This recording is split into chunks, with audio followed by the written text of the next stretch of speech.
साल 2019 के अंतिम समय से लेकर साल 2020 के प्रारंभ समय तक एक मुद्दा जो बेहद ही चर्चा में रहा है, बहुत ही गरमाया हुआ रहा है, वह है सीआरपीसी के अंतर्गत दिया गया प्रोविज़न धारा 144 का, जिसके अंतर्गत मजिस्ट्रेट को यह शक्ति प्राप्त हो जाती है कि वो उस जिले में या फिर उसके अंडर में आने वाले जो भी एरिया है उसके अंतर्गत कुछ विशिष्ट परिस्थितियों में जहाँ पर समाज में सौहार्द, शांति और बंधुता बनाए रखने के लिए और दंगा और बलवा जैसे कृत्यों से बचाए रखने के लिए समाज के लोगों पर और समाज पर कुछ रीजनेबल रिस्ट्रिक्शंस लगाने अत्यंत आवश्यक हो जाते हैं।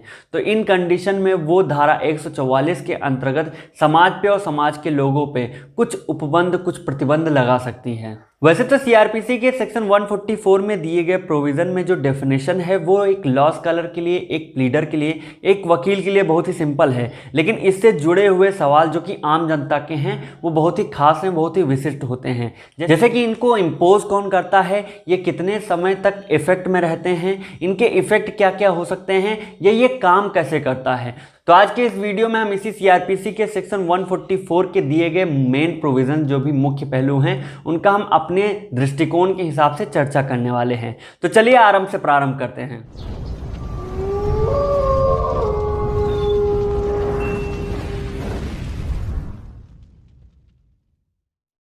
प्रेजेंट सिनेरियो में कुछ एंटी सोशल एलिमेंट्स के या असामाजिक तत्वों के कृत्यों के जो भी उनके वर्क होते हैं उनके फलस्वरूप दंगा, बलवा, उसके अलावा वायलेंट प्रोटेस्ट और पत्थरबाजी एक आम जिंदगी का हिस्सा हो गया है। तो इन पे एक रीजनेबल रिस्ट्रिक्शन रखने के लिए, इनको कंट्रोल में रखने के लिए, ताकि समाज में एक शांति, सौहार्द और भाईचारे का माहौल मेंटेन रह सके, तो इस कंडीशन में सीआरपीसी के 144 के सेक्शन में स्टेट गवर्नमेंट के थ्रू मजिस्ट्रेट को एम्पावर किया गया है कि इस कंडीशन में वो कुछ प्रतिबंध लगा सकते हैं इस समाज पर और इस समाज के लोगों के ऊपर। तो सेक्शन 144 के अंतर्गत दिए गए प्रोविजंस में सबसे पहला सवाल जो उठता है कि आखिर इनको इंपोज कौन करता है, किसको इसकी शक्ति मिली हुई है। तो इसके संबंध में सेक्शन 144 के अंतर्गत ही व्यवस्था किया गया है कि किसी भी डिस्ट्रिक्ट मजिस्ट्रेट को, सब डिविजनल मजिस्ट्रेट को या कोई भी एग्जीक्यूटिव मजिस्ट्रेट जिसको स्टेट के गवर्नमेंट के थ्रू एम्पावर किया गया उसके बिहाफ पे, उसको सेक्शन 144 इंपोज करने की शक्ति मिली हुई है।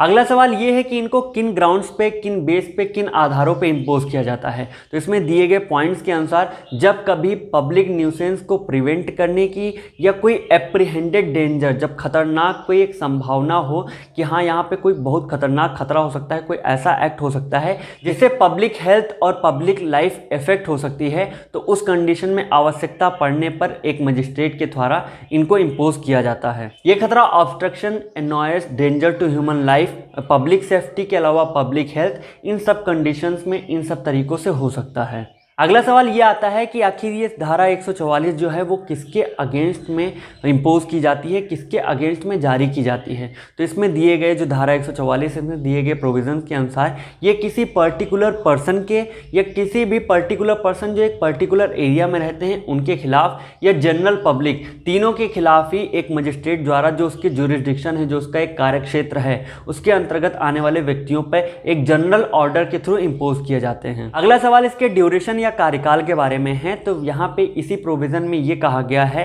कि ये जो भी इंपोजिशन होगा, ये जो भी एक जनरल ऑर्डर होगा वो नॉर्मली 2 महीने तक इफेक्ट में रहेगा, लेकिन अगर स्टेट गवर्नमेंट को ऐसा लगता है कि ये आवश्यक है कि इसके कार्यकाल को बढ़ाया जाए, इसको और आगे तक लगाया जाए, तो उस कंडीशन में स्टेट गवर्नमेंट इन्हें 6 महीने तक इस ऑर्डर को बढ़ा सकती है। इस कंडीशन में दोनों को मिलाकर 6 और प्लस 2 को मिलाकर 8 महीने तक का एक मैक्सिमम लिमिट जाता है इसके ड्यूरेशन के मामले में।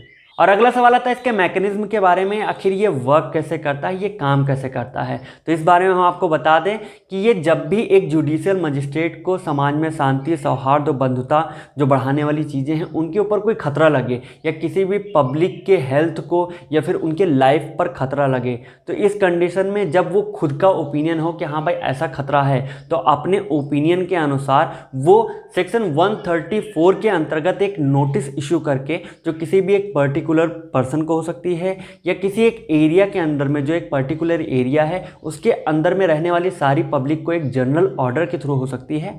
वो एक नोटिस देकर उसके जितने भी रिस्ट्रिक्शंस हैं, जितने भी प्रोविजंस हैं, वो सब बताकर इनको पूरा इम्पोज किया जाता है। और इस धारा 144 या सेक्शन 144 के अंतर्गत आने वाला सबसे लास्ट क्वेश्चन है कि इसका इफेक्ट क्या होता है। तो इसके इफेक्ट के अंतर्गत सबसे पहली चीज ये होती है कि अनलॉफुल असेंबली या पब्लिक गैदरिंग की रिस्ट्रिक्शन हो जाती है। इनको मनाही कर दी जाती है कि जहां पर 3, 4 या 4 से ज्यादा लोग एक जगह पर इकट्ठे नहीं हो सकते।